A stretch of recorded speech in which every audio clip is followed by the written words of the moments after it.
1954 से गांधीवादी विचारधारा पर चलने वाला यह केंद्र खादी उद्योग, मशरूम उत्पादन, जैविक खेती, सिलाई प्रशिक्षण, खेल गतिविधियां और स्वास्थ्य सेवाओं के जरिए ग्रामीण व आदिवासी समाज को सशक्त बना रहा है। नमस्कार दोस्तों, सीड प्लस ऑफिशियल चैनल में आपका बेहद स्वागत है। हम सोनभद्र को लगातार खोज रहे हैं, खंगाल रहे हैं, सब कुछ समस्याओं से जुड़ रहे हैं। हम लगातार समस्याओं से आपको अवगत करा रहे हैं, लेकिन एक छोटी सी खूबसूरती भी है यहाँ पे। हम अभी आश्रम में हैं। सोनभद्र का यह मेरपुर ब्लॉक और रेणुकूट के जस्ट बीचों बीच है आश्रम, और छोटा आश्रम नहीं है, बहुत बड़ा आश्रम है। हमने विजिट किया आश्रम में, प्रत्येक पहलुओं पे काम हो रहा है। चाहे प्रशिक्षण ले लें, चाहे शिक्षा ले लें, चाहे स्पोर्ट्स ले लें, प्रत्येक मुद्दों पे हमने देखा कि किस प्रकार से कंप्यूटर के द्वारा बच्चों को प्रशिक्षण किया जा रहा है। इसके अलावा जैविक कृषि की जा रही है। इसके अलावा और कुछ सखी समूह जो है वो भी कार्य कर रही हैं। तो ये बहुत ही खूबसूरती है इस आश्रम की। 1954 में स्थापित हुआ था यह। और मैं बता दूं कि जब बीजपुर में एनटीपीसी कंपनी आई थी तो विस्थापन का मुद्दा जो था इस आश्रम ने प्रमुखता से उठाया था। वहां के विस्थापितों के हित के लिए इसने अपनी भूमिका स्पष्ट की थी उस समय। और 1954 में सोनभद्र की छवि ज्यादा कुछ खास थी नहीं, पिछड़ा जिला था बहुत ज्यादा, और इसमें इस आश्रम का योगदान बहुत ज्यादा रहा, क्योंकि ग्रामीण क्षेत्र थे। और ग्रामीण क्षेत्रों में हमने तो सुबह 8-9 बजे आकर के 10 बजे रिपोर्टिंग शुरू की, और हमारे पास समय कम पड़ गया, शाम हो गया। अभी रिपोर्ट कर करके हम लोग एक एक जगह पे गए। हम लोग कुछ ऐसे बच्चे हैं यहाँ पे जो कि डिस्ट्रिक्ट खेल रहे हैं, नेशनल खेल रहे हैं, सिर्फ आश्रम की वजह से। और बनवासी सेवा आश्रम का एक और मैं खासियत बता दूं थोड़ा सा। वैसे आप हमारी रिपोर्ट के माध्यम से सब कुछ जान जाएंगे, लेकिन सिलाई ये भी बहुत अच्छी चीज है। हॉस्टल्स है यहाँ पे बच्चों को ठहरने रुकने के लिए, स्कूल है, वहाँ पे स्कूल के माध्यम से भी शिक्षा प्राप्त किया जा सकता है। और महिलाओं के लिए भी कई प्रशिक्षण यहाँ पे पा सकते हैं। तो यह बनवासी सेवा आश्रम को लेकर हमारी खास रिपोर्टिंग थी। कैसा रिपोर्ट लगा ये भी जरूर बताएं आप। और क्या आप इस बनवासी सेवा आश्रम में योगदान करना चाहेंगे, जुड़ना चाहेंगे, तो उसके लिए भी आप यहाँ पे आश्रम में आ सकते हैं, जो गांधीवादी विचारधारा से प्रेरित है। और बनवासी सेवा आश्रम को 1-2 लोग नहीं जानते, लगभग पूरा सोनभद्र जानता है, और सोनभद्र के बाहर भी काम हो रहा है इनका। तो यह सकारात्मक पहल है यह बनवासी सेवा आश्रम का। और दूसरा चीज मैं एक बात और बता देता हूँ। यहाँ से जो बच्चे प्रशिक्षण पा रहे हैं उनको थोड़ा प्लेटफॉर्म नहीं मिल पा रहा है। तो मैं जितनी भी कंपनियां यहाँ पे आसपास, मैं उनसे निवेदन करता हूँ कि उन बच्चों को थोड़ा अपने कंपनी में अवसर दें, ताकि प्रशिक्षण जो पाए हैं यहाँ से उनको आप अडॉप्ट करें। यह सबसे बड़ी भूमिका होगी कंपनियों की। और यहाँ आकर देखें किस प्रकार से कार्यक्रम चल रहे हैं, उसमें यदि योगदान दे सकते हैं तो कंपनियां इसमें बिल्कुल स्वागत है। नमस्ते, मेरा नाम मीरा देवी है।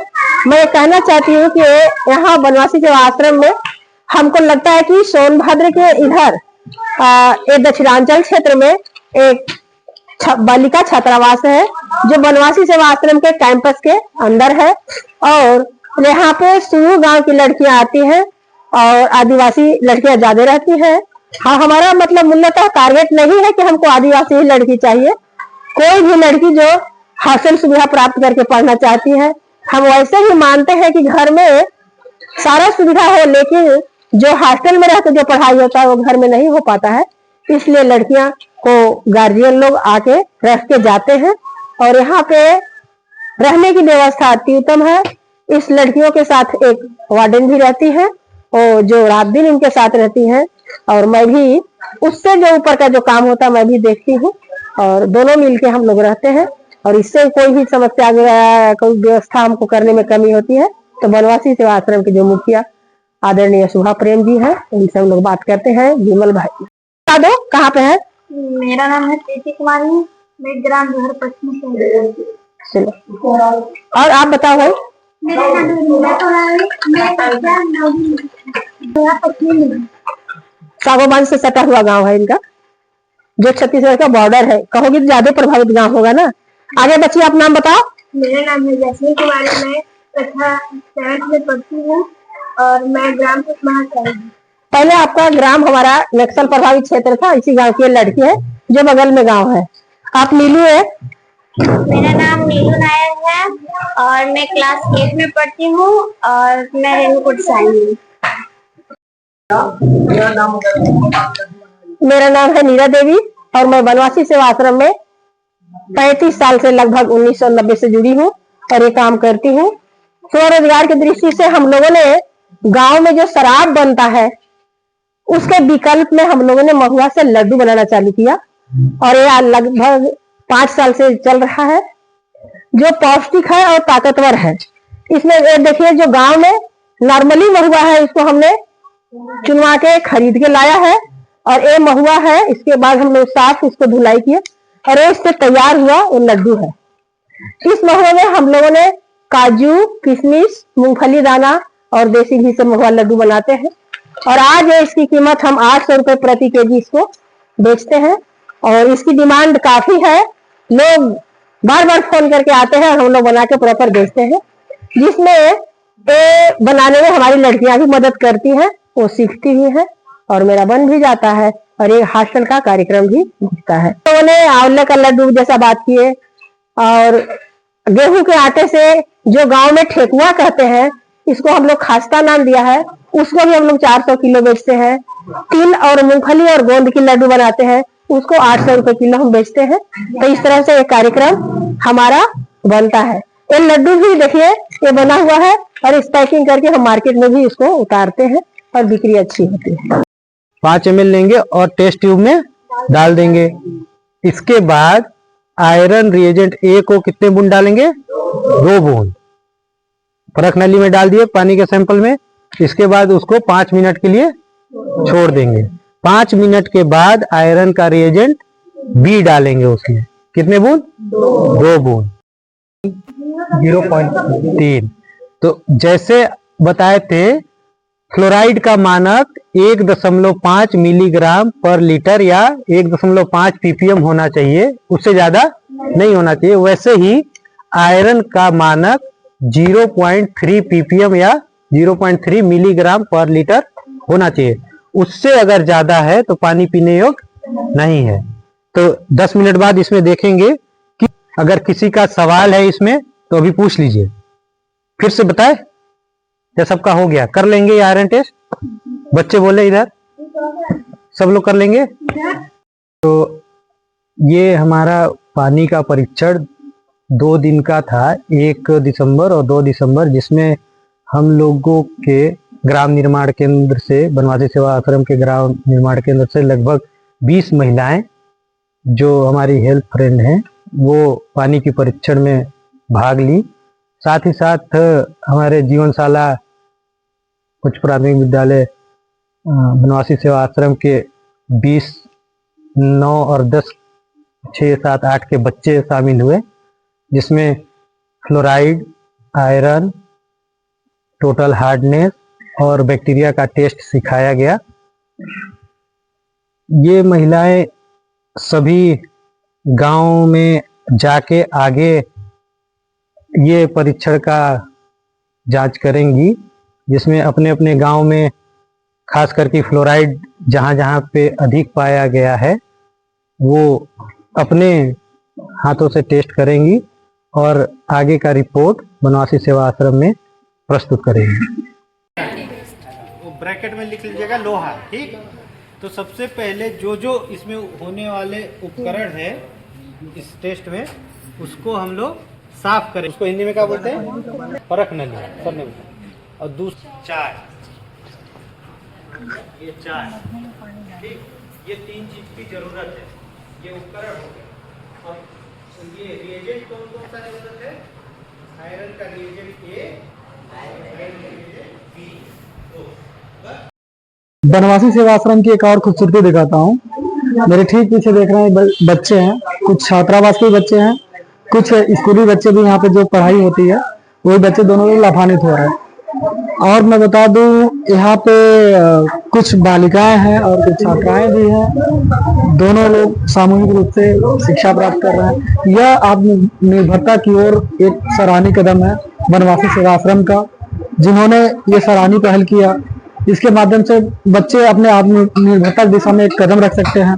वो कंप्यूटर शॉप खोल सकते हैं और कंप्यूटर का शिक्षा प्राप्त करके वो अच्छे इंडस्ट्रियल एरिया में जॉब पा सकते हैं। ये बहुत ही सराहनीय पहल है। देखिए, हम बनवासी सेवा आश्रम स्पोर्ट्स ग्राउंड में हैं। इतना सराहनीय पहल देख करके आप हैरान हो जाएंगे। बनवासी सेवा आश्रम का यह कदम बहुत सकारात्मक है और ये बच्चे खेल कूद करते हैं, स्पोर्ट्स करते हैं। चलिए हम इन बच्चों से सीधे बात करते हैं, वो कहाँ से हैं और खेल की भावनाओं को कैसे देखते हैं। बेटा क्या नाम, उत्कर्ष। कहाँ घर है आपका? मेरा ये राष्ट्रीय है। क्या खेल खेलते हैं? मैं क्रिकेट खेलता हूँ। रावट्सगंज तो यहीं रहते हो आप? हाँ। हॉस्टल है? हाँ नहीं, हॉस्टल नहीं, मैं अपने नाना घर रहता हूँ। अच्छा, नाना क्या रहते हो? बेटा आपका नाम क्या है? मेरा नाम रमा सिंह है। अच्छा, आपका घर कहाँ है? रासभरी। अच्छा, तो आना जाना कैसे होता है? पैदल। क्या खेल खेलते हो? क्रिकेट। बढ़िया बढ़िया यहाँ लगता है? बढ़िया, अच्छा लगता है। अच्छा, आप क्या करते हो बेटा? क्रिकेट खेलते हैं। क्रिकेट खेलते हो? अचीवमेंट है बढ़िया कि नहीं है ना? आप साक्षी। घर कहाँ है आपका? आजमगढ़। आजमगढ़? तो रहती कहाँ है यहाँ पे? मेरे मम्मी पापा यहाँ पे जॉब करते हैं। अच्छा, जॉब करते हैं। बढ़िया लगता है यहाँ पे? हाँ। आपका नाम क्या है? मेरा नाम गीता, मैं हाँ। यहीं गोविंदपुर में ही रहती हूँ। हाँ। और प्रशिक्षण बढ़िया मिल रहा है? हाँ, सीख रहे अच्छा हैं? मिल रहा है, मतलब उससे fitness, ball batting, right hand batsman, उससे बहुत अच्छा लगता है खेल के। हाँ। मतलब शरीर भी एक्टिव रहता है, फुर्तीला रहता है, फिटनेस में भी अच्छा होता है। अच्छा, बहुत बढ़िया बेटा। मेरा नाम आर्यन, मैं आसिम मोड़ से रहने वाला हूँ। पैदल आते जाते हैं। अच्छा, खेल क्या खेलते हैं आप? Bat, yes. अच्छा, बैट्समैन है क्या? यस। आप क्या है? मेरा नाम विक्रमादित्य है। हाँ। मैं एक राइट हैंड बैट्समैन और हाँ। विकेट कीपर हूँ। हाँ। आश्रम मेरा घर है। बिल्कुल साथ। आपका नाम? मेरा नाम अभय कुमार है। मेरा घर गंभीरपुर है। हाँ। ये कहाँ है? यहाँ से आधा किलोमीटर की दूरी पे। अच्छा, आना जाना होता है? पैदल ही बढ़िया आधा खेल। जाना तो अच्छा। ठीक है, पैदल ही। मेरा नाम करण कुमार है, मेरा घर बभनी है। मैं आश्रम में रहता हूँ। खेल बढ़िया खेल रहे हो? हाँ, बढ़िया खेल मजा आ रहा है एकदम। आप? मेरा नाम विशाल कुमार है, मेरा घर आश्रम मोड़ है। अच्छा, खेल बढ़िया खेल रहे हो? हाँ, बहुत मस्त खेल रहा हूँ। आप? मेरा नाम अनुज यादव है, मैं दुद्धि से आता हूँ। आप? मेरा नाम अमन है, यही आश्रम में। मेरा नाम परवेश राणा है, हम कुशवाहा के। मेरा नाम शिवम है, मैं यहीं आश्रम में रहता हूँ, राइट आर्म बॉल। ये बच्चे होनहार हैं और लगातार प्रयासरत हैं खेल को लेकर के, और एक अच्छा पहल भी है। और ये बच्चे दूर तक भी जाएंगे, स्टेट, नेशनल और इंटरनेशनल भी खेलेंगे। हमारी भी यही कामना है। चलिए इनके गुरुओं से मिलते हैं जो इनको प्रशिक्षण दे रहे हैं। नाम क्या है? मेरा निशान जोहरी नाम है, हम हाँ। दुद्धि से रहने वाले हैं। और यहाँ पे क्या भूमिका निभा रहे हैं? भूमिका बैटिंग कोच, बच्चों को देखते हैं। अच्छा अच्छा, अभी क्या चैलेंजेस आ रहे हैं? चैलेंजेस अभी तो ठीक ही हैं, बच्चे ज़्यादा चैलेंजेस कुछ आ नहीं रहे हैं। बच्चों को जो चैलेंज मिल रहे हैं वो बच्चे वो कंप्लीट उसको कर रहे हैं चैलेंज को। जैसे अभी मेरे यहाँ से भी 5 से 6 बच्चे गए ट्रायल देने, डिस्ट्रिक्ट ट्रायल देने गए। डिस्ट्रिक्ट ट्रायल दिए ओबरा में, जिनका चयन हुआ। आज 2 बच्चे अपना गए हैं आज इलाहाबाद ट्रायल देने, और उससे पहले 2 बच्चे ट्रायल दे करके भी आ चुके हैं कानपुर से। बाकी चैलेंज एक्सेप्ट कर रहे हैं बच्चे और बहुत अच्छा खेल रहे हैं बच्चे। आप कुछ बताइए। हाँ, मैं प्रमोद कुमार, और मैं यहाँ का जो भी रूपरेखा है, यहाँ पे जो कार्यभार है वो मैं देखता हूँ। और देखने के बाद जैसे कि भी हमारे 2 कोचेज हैं यहाँ पे, और एक बॉलिंग कोच और एक बैटिंग कोच, और दोनों मतलब स्पेशलिस्ट कोच हैं जो उनको ट्रेनिंग दे करके यहाँ पे बुलाया गया है। और अभी सोनभद्र में अभी तक ऐसा कोई चैनल नहीं है, मतलब ऐसा ग्राउंड नहीं है कि जो दोनों जगह पे पिच और नेट दोनों हो। तो हमारे पास पिचेज और नेट दोनों है, कि जो भी आप देख रहे हैं, जैसे कि 3 नेट है, एक पक्का 2 मिट्टी का और एक बड़ा सा ग्राउंड है, और उस बड़े से ग्राउंड पे भी डबल पिच है। और यहाँ एक आदिवासी बाहुल्य इलाका है, जहाँ पे यहाँ पे की आदिवासी लड़कियाँ, आदिवासी लड़के अपने हुनर को पहचान रहे हैं। इससे पहले जो लड़कियाँ हमारे पास रही हैं कि उनको कभी न कैनवास बॉल का आइडिया था, न लेदर बॉल का आइडिया था, तो कभी नाम तक नहीं सुने थे। आज हमारा एकेडमी को लगभग 19 जून 2024 से लेकर के अब तक जो चला, कि उसमें हम लोगों का जो पहल है एक सराहनीय रहा, कि अब तक 2 लड़कियां हमारे पास स्टेट जोन ट्रायल के लिए क्वालिफाई कर चुकी थी, जो कानपुर में 25 तारीख को दे करके भी आई हैं। और फिर इसके बाद अभी आज कल हमारे लड़के भी 2 लड़के गए हैं इलाहाबाद में स्टेट जोन ट्रायल के लिए ही। तो हमारी भी इच्छा है कि दोनों बच्चे आगे तक जाएं, और इस आदिवासी समुदाय का जो सोनभद्र का जो पिछड़ा इलाकों में हम लोग हमेशा गिने आते हैं, कि उस पिछड़े इलाके को उठा करके कि ताकि हम भी नंबर 1 जिला बन सके। ये ऐसा हम लोग का एक प्रयासरत है और ये बनवासी सेवा आश्रम लगभग बहुत दिनों से ही करते आ रहा है कि यहाँ के आदिवासियों को लेकर के कैसे आगे बढ़ाया जाए। और हम लोग दोनों महिला अगर कोई यहाँ से दूर दराज के हैं, अगर जुड़ना चाहते हैं खेल को लेकर, तो कैसे जुड़ सकते हैं? हाँ, जो अभी तक हमारा एकेडमी का एकमात्र उद्देश्य था कि अभी हम बाहरी बच्चों के एडमिशन नहीं लेंगे, क्योंकि जो हुनर अभी हमारे आदिवासियों के पास है हम उनको देंगे। फिर उनको देने के बाद अगर हमारे पास बच्चे अगर पर्याप्त मिलते हैं, तो शुरुआती दौर में हमारे पास बहुत सारे बच्चे आए थे, तो जो अब हम इसको कम कर चुके हैं। तो हमारे पास जो सीमित संसाधन थे कि 2 कोचेज हैं जो भी नए हैं, तो उनके ऊपर ज्यादा भार न पड़े, इसलिए हम लोगों ने 40 बच्चों का चयन किया था। वो 40 बच्चों ऐसे बच्चे थे जो कभी क्रिकेट सही से खेले नहीं थे, कुछ बच्चे खेले हुए थे, तो उनको भी लेकर के कर रहे हैं। और अगला एडमिशन कब से करेंगे? हमारा एडमिशन ओपन है अभी। हम लोग इस तरह से जिनको जुड़ना होता है, जैसे मान लीजिए कोई चपकी है, चपकी से दूर नेमना, अगर वो चपकी से है तो हमारे पास स्पोर्ट्समैन हो तो, अगर हमारे पास देखिए 10वीं तक का हमारे पास स्कूल है, हम यहाँ तक हमारे पास 2 स्कूलों के साथ साथ हमारे पास गर्ल हॉस्टल, बॉयज हॉस्टल अलग अलग है। तो जो लड़कियां यहाँ पे रह करके सीखना चाहती हैं, रह करके पढ़ना चाहती, तो उनके लिए सुविधा अवेलेबल है। खेलने के अगर वो इच्छुक है तो हम उनका भी एडमिशन ले लेंगे। तो कैसे एडमिशन लेंगे वो? एडमिशन के लिए हमारे पास एक फॉर्म है, हम उस फॉर्म को भरवाते हैं और उनके माता पिता के वो आधार कार्ड लेते हैं, उसके थ्रू हम एडमिशन करते हैं यहाँ पे। तो ये कोच हैं, बोल रहे हैं कि हम सिर्फ यहाँ के बच्चों को स्पोर्ट्स नहीं सिखाते, बल्कि दूर दराज को भी हम कवर करते हैं। और अगर आप में ऐसी प्रतिभा है खेल के प्रति, खेल को और आगे तक ले जाना चाहते हैं अपने खेल को, तो इनसे जुड़ सकते हैं, बनवासी सेवा आश्रम में आ सकते हैं। जो कि यहाँ पे जो बच्चे सीख रहे हैं, अभी तो यह सिर्फ सीख रहे हैं, ये डिस्ट्रिक्ट पे भी जाएंगे, स्टेट को भी कवर करेंगे, फिर इंटरनेशनल को भी कवर करेंगे। तो ये बहुत अच्छी सराहनीय पहल है। अगर आपको भी स्पोर्ट्स में रुचि है तो कृपया करके यहाँ पे आएँ, जुड़े और इनसे जानकारी लें। धन्यवाद।